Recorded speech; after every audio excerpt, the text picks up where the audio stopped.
सुप्रभात बच्चों पिछली कक्षा में हमने पाठ 1 से पुनरावलोकन मतलब रिवीजन किया था हमने, ठीक है। तो पिछली कक्षा में हमने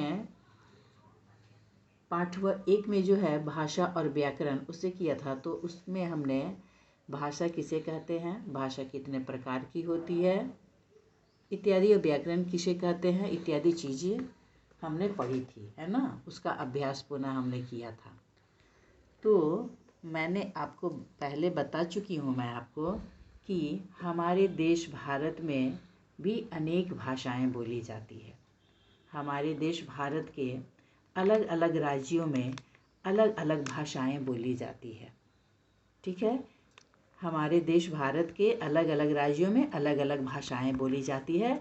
तो आज हम इनका अभ्यास करेंगे, ठीक है। जैसे देखिए, पंजाब में कौन सी भाषा बोली जाती है, पंजाबी।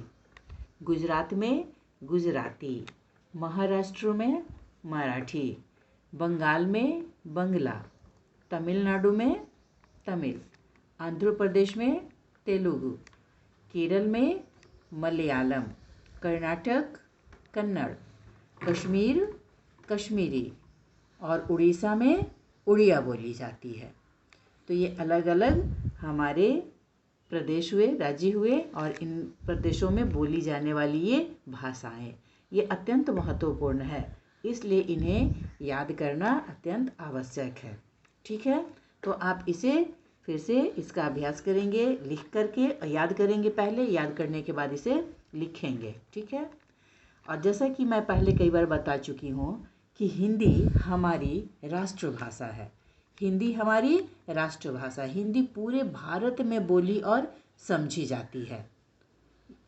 तो हिंदी को हम राष्ट्रभाषा क्यों कहते हैं? क्योंकि हिंदी को, जैसे हम हर वर्ष 14 सितंबर को हिंदी दिवस मनाते हैं। तो हम हर वर्ष 14 सितंबर को ही हिंदी दिवस क्यों मनाते हैं? क्योंकि 14 सितंबर को ही हिंदी को राष्ट्रभाषा का स्थान मिला था। इसी दिन हमारे देश में 14 सितंबर को ही हिंदी को राष्ट्रभाषा का स्थान मिला था। तो हिंदी हमारी मातृभाषा भी है, हिंदी हमारी राष्ट्रभाषा भी है। तो यह बहुत ही महत्वपूर्ण बातें हैं, यह जानना अत्यंत आवश्यक है कि हमारी राष्ट्रभाषा क्या है और हम हिंदी दिवस कब मनाते हैं। यह भी इससे एक प्रश्न निकल सकता है कि हम हिंदी दिवस कब मनाते हैं। तो उत्तर होगा, हम प्रतिवर्ष 14 सितंबर को हिंदी दिवस मनाते हैं। हम 14 सितंबर को ही हिंदी दिवस क्यों मनाते हैं, यह प्रश्न होगा। तो इसका उत्तर होगा कि 14 सितंबर को ही हिंदी को राष्ट्रभाषा का स्थान मिला था। तो ये हो गई भाषा से बात। और आपके पुस्तक में पाठ 1 से संबंधित जो अभ्यास कार्य हैं, जो पुस्तक में दिए हुए हैं, उनका अभ्यास फिर अगली कक्षा में हम लोग करेंगे। तो आप उसे भी याद करके रखेंगे। और तब तक के लिए धन्यवाद।